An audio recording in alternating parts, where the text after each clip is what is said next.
Brian Peacock from Locked On 49ers, and of course the Peacock and Williamson show is the only 49ers host we haven't heard from on the topic. He is with Kainani over at the board. We've had enough of Croc, right? No, at this point we got to check in with his counterpart. Yeah. All right, Brian. So we got Sam Womack, Spencer Burford here. Are these guys that, might be able to make the roster? Are they practice squad guys? Where do you kind of see them landing at on this roster? Yeah, I think they're both probably competitive backups as rookies. I envision Burford as sort of like a swing tackle. And I think with his arm length, even though he's a little undersized, didn't work out great. The 49ers like his physicality, envision him as potentially a swing tackle, and hoping that maybe they can develop into a future starting offensive tackle with Mike McGlinchey becoming a free agent after this season, going into his fifth year option year.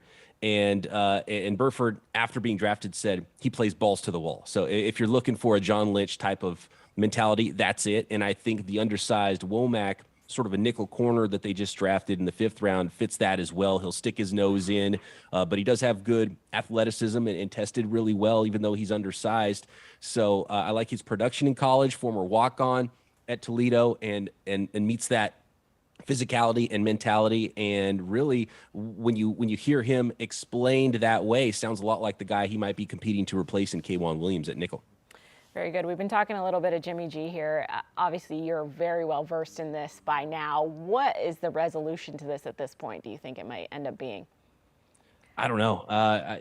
Maybe you find a home for him. I think the 49ers will probably hold on to him until at least July if a team doesn't come calling. And once he can pass a physical because of injury guarantees, maybe at that point he could be released, or maybe hold on to him into training camp. And who knows, if there's an injury at another for another team at quarterback, maybe they can find a trade partner there. But when you see some other free agents, do they need to replace Alex Mack if he retires? Do they need to go sign J.C. Treader? Do they say, you know what, we didn't draft a safety yet, let's go and sign Tyrann Mathieu? And there's a really quick way the 49ers could free up a whole lot of cap space if they were to release Jimmy Garoppolo, but I think they will hold on to him into the summer.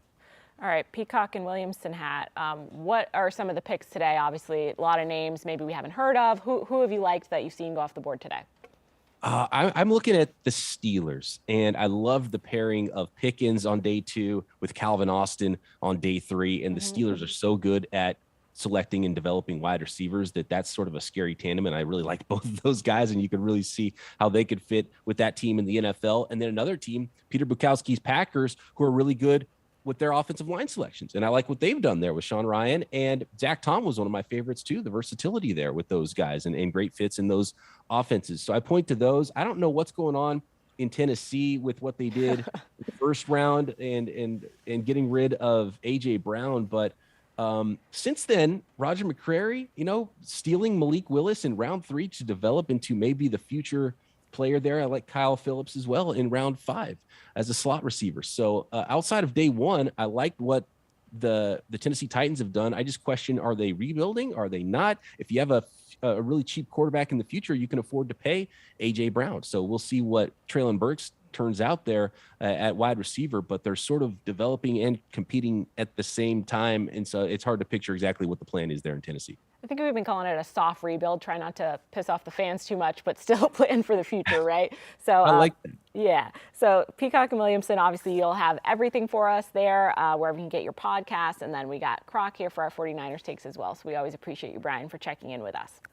Absolutely. And I appreciate Stanback not dunking on Croc there when they were doing that in-studio demonstration there. And I was getting a little bit worried about Peter's pocket presence at quarterback, but he actually looked like a natural back there.